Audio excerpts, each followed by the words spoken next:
भी आप लोग इमोशनल कर देते हो मुझे, but it means a lot to me. ऐसा हुआ नहीं है, ये सत्य है, लेकिन आपका ये कहना मेरे लिए बहुत मायने रखता है। Thank you.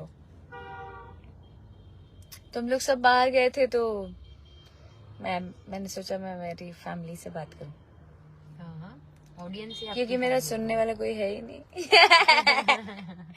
तुम लोग सुनते नहीं हो। हम चाहते हैं अक्षरा जी, आप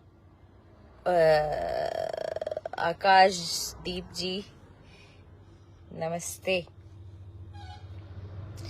कामाख्या दुबे वेरी नाइस, अद्भुत। Rupesh Kumar Yaduvanshi, Brajesh Kumar fantastic song.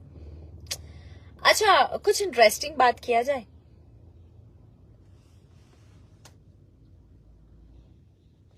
पता है फिलहाल मैं कहाँ हूं? नहीं बताऊंगी। मैं जहाँ हूँ आप लोग गैस करो। मैं जहाँ हूँ वहां का खीर जो है, जिस ढाबे पे हूँ वहां का खीर बहुत स्पेशल है। वो मिलता है मिट्टी वाले, उसमें मिलता है।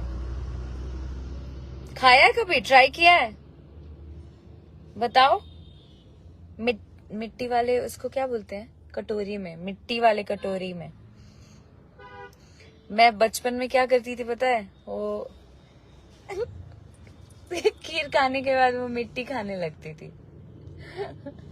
फिर जो थप्पड़ खाती थी, मेरी मम्मा बहुत मारती थी मुझे, बाप रे। गाने के लिए कॉन्ग्रेचुलेशंस बेटा। माया जी, माया जी प्रणाम, कैसे हो आप? यहाँ से पैर छू के प्रणाम। बहुत बहुत शुक्रिया, ये मेरे लिए बहुत मायने रखता है यार कि आप लोग सुन लिए, आप लोगों ने भी देखा।